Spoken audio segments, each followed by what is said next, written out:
Network नहीं रहा था, लोकेशन स्कूल से भाग जा रहा था, शिक्षक परेशान हो रहे थे।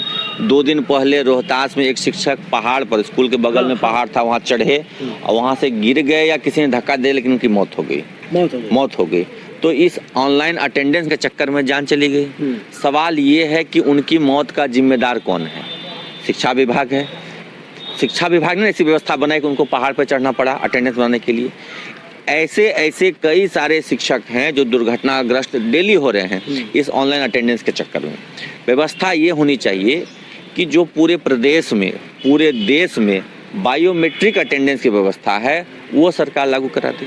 अगर ऑनलाइन अटेंडेंस लेना है तो शिक्षा विभाग के जो पदाधिकारी हैं वो फेस अटेंडेंस तो नहीं देते हैं, वो अपने फ़ोन से सेल्फी अटेंडेंस तो नहीं देते हैं। उनके कार्यालय में लगा हुआ है बायोमेट्रिक मशीन, उससे अटेंडेंस देते हैं और उसके जो नियम प्रावधान है वो लागू होते हैं। तो वही व्यवस्था क्यों नहीं सरकारी विद्यालय में लागू करता है? ये ज़बरदस्ती शिक्षक का मोबाइल, शिक्षक का डेटा और शिक्षकों का फोटो। अब फोटो सोचिए कि शिक्षिकाओं का फोटो प्रतिदिन मंगा रहे हैं, वो अपलोड हुआ नहीं हुआ, डेटा लीक हुआ, हैक हुआ, कुछ भी हो सकता है। डेटा प्राइवेसी को लेकर के पहले इतनी सारी दिक्कतें हैं। इन सब को समाधान करने का एकमात्र तरीका था कि इस शिक्षा कोष ऐप को खत्म करती सरकार, बायोमेट्रिक अटेंडेंस ले आती। लेकिन उसने और क्या कहा कि नहीं, सिर्फ अटेंडेंस नहीं होगा, आप सेल्फी भी भेजिए। आज से शुरुआत भी हो गया। तो आज से मतलब 1 दिसंबर से शुरुआत है। तो इसका मतलब तो ये है कि आप शिक्षकों पर संदेह कर रहे हैं, शिक्षकों पर शक कर रहे हैं कि शिक्षक जो है विद्यालय में नहीं पढ़ाते हैं या समय से नहीं आते जाते हैं। तो ये आप एक तरह तो उनको बदनाम कर रहे हैं, समाज में उनकी छवि को नकारात्मक प्रस्तुत कर रहे हैं कि भाई देखिए अब हम फेस अटेंडेंस लेंगे, अब हम ऑनलाइन अटेंडेंस लेंगे। लेना ही है ना तो आप बायोमेट्रिक अटेंडेंस लीजिए और शिक्षकों को बदनाम करना बंद कीजिए। के पाठक जी के समय में दुनिया भर की मशीनरी लगाई गई स्कूल की जांच में, टोला सेवक से लेकर के चपरासी, प्यून, किरानी सब शिक्षा विभाग के लगे विद्यालय जांच में। क्या मिला? कोई भी जाता था चेक करने लगता था शिक्षकों को मिला क्या कि 5.5 लाख 6 लाख शिक्षकों में से मात्र 300 शिक्षक ऐसे होते थे जो किसी कारणवश उस दिन बिना बताए वो विद्यालय नहीं आते थे, जो कि 0.005% से भी कम था।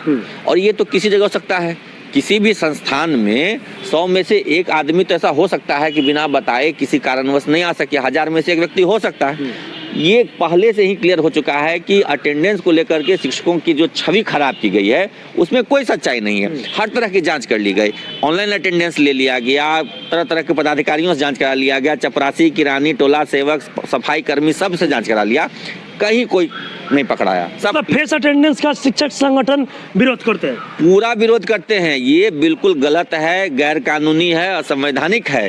शिक्षकों के प्राइवेसी का हनन हो रहा है। आप उनके फोटो को डेली मंगा करके क्या साबित करना चाहते हैं? आप शिक्षकों के मोबाइल में एक ऐसा ऐप इंस्टॉल क्यों करवाना चाह रहे हैं जिसकी डेटा प्राइवेसी को लेकर के अभी तक कोई सरकार ने एश्योरेंस नहीं दिया है? क्या गारंटी है कि उस ऐप का डेटा लीक नहीं हो रहा है, उसकी प्राइवेसी सिक्योर है, हमारे लोकेशन को जो उसे ट्रेस किया जा रहा है इससे हमारे साथ कोई दुर्घटना नहीं होगी, कोई अनहोनी नहीं होगी? ये सारी बातें जो है सरकार कोई एश्योरेंस नहीं दे रही है। सरकार केवल शिक्षकों के शोषण के लिए, दमन के लिए, उनको परेशान करने के लिए इस तरह की व्यवस्था ला रही है और हम लोग इसका विरोध कर रहे हैं, खुल के विरोध कर रहे हैं। आज तक हम लोग इसको एक ट्रायल के तौर पर ले रहे थे और बार बार सरकार से अनुरोध करते इसको ठीक कीजिए, इसको बदलिए, ये ऐप सही नहीं है, ऐप को बदलिए। लेकिन सरकार ने पिछले 3-4 महीनों में नहीं सुना और अब हम लोगों ने विरोध का बिगुल एकदम आर पार की लड़ाई छेड़ दी है। एकदम आर पार की लड़ाई होगी। ये ई शिक्षा कोष ऐप नहीं चलेगा, ये शिक्षा कोष ऐप नहीं चलेगा, ये स्वीकार्य नहीं है। इसके खिलाफ हम लोग कोर्ट भी जाएंगे, सदन में भी आवाज उठवाएंगे और सड़क पर भी संघर्ष होगा। मतलब कोर्ट भी जाइएगा? बिल्कुल कोर्ट जाएंगे। ये असंवैधानिक है, गैर कानूनी है। ये आप शिक्षकों को आप कैसे बाध्य कर सकते हैं कि आप स्मार्टफोन लेके जाइए?